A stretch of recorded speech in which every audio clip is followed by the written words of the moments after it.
to be talking about area, and so this is the title, What's My Area?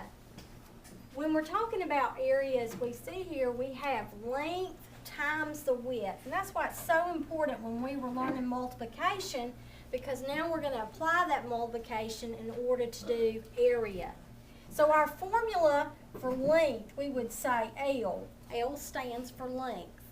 Then we're going to multiply length times W, which stands for the width, to get the total of the unit.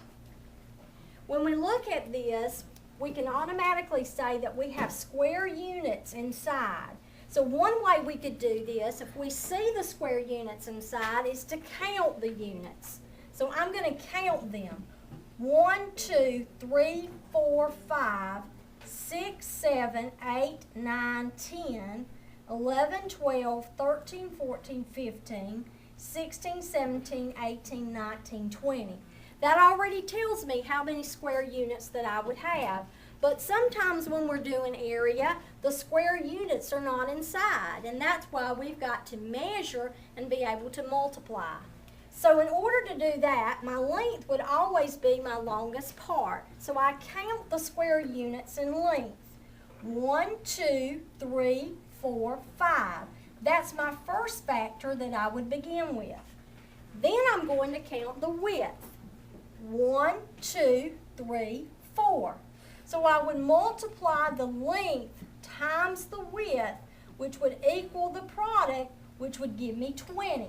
Now, just a few minutes ago, when I was counting the square units inside, I got the total of 20.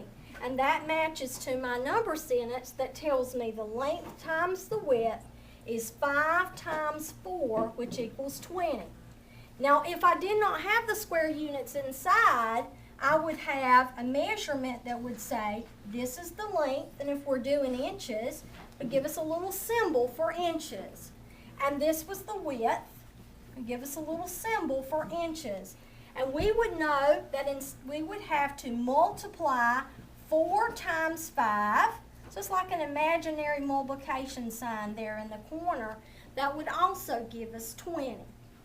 So if I go to another problem, and this time I want to multiply the length times the width to find out what the missing product would be. Again, I would count my length, which is my longest part. 1, 2, 3, 4. That gives me my length. Then I would count the width. That would not be my length. That would be my width, because the length has to be longer than the width.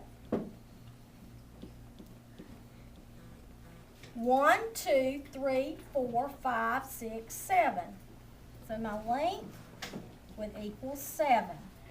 And then if I multiply those two together, the length was 7 and the width was 4.